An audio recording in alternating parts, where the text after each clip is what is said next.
السلام علیکم ورحمۃ اللہ وبرکاتہ۔ ناظرین، جیسا کہ پچھلی ویڈیو میں آپ نے حضور پاک صلی اللہ علیہ وسلم کا خطبہ سنا کہ رمضان کا استقبال اور رمضان کیسے گزاریں، اور سمجھا کہ رمضان کی کیا فضیلت ہے۔ آج اس ویڈیو میں ہم جانیں گے کہ روزے کو مقبول کس طرح بنایا جا سکتا ہے۔ ناظرین، اس ویڈیو کو پورا دیکھیں تاکہ ہمیں معلوم ہو سکے وہ کون سے اعمال ہیں جن کو اختیار کرنے سے ہم اپنے روزوں کو مقبول بنا سکتے ہیں اور پورا اجر حاصل کر سکتے ہیں۔ ناظرین، روزے کا مقصد بھوکا رہنا نہیں بلکہ تقوی حاصل کرنا ہے۔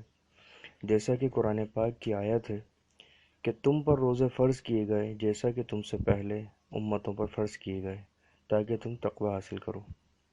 تقوی کا مطلب آسان لفظوں میں گناہوں سے بچنا اور اللہ اور اس کے رسول کی مان کر چلنا ہے، یعنی روزے میں ہر وہ کام چھوڑ دینا ہے جو کہ اللہ اور اس کے رسول صلی اللہ علیہ وسلم کو ناراض کرنے والا ہے۔ روزہ بھوکا پیاسا رہنے کا نام نہیں، روزہ پورے جسم کا ہوتا ہے۔ جیسے زبان کا روزہ جھوٹ، غیبت، چغلی وغیرہ کو چھوڑنا ہے۔ آنکھ کا روزہ حرام نظر کا دیکھنا ہے۔ کان کا روزہ حرام چیزوں سے کان کی حفاظت کرنا ہے۔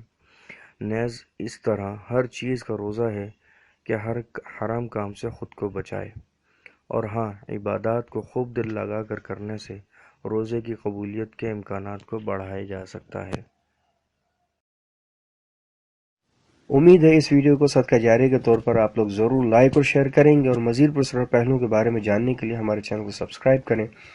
یا کچھ پوچھنا یا جاننا ہو یا کوئی مشورہ ہو، ہمیں ضرور کمنٹس کریں یا ای میل کریں۔ انشاءاللہ پھر ملاقات ہوگی۔ السلام علیکم ورحمۃ اللہ وبرکاتہ۔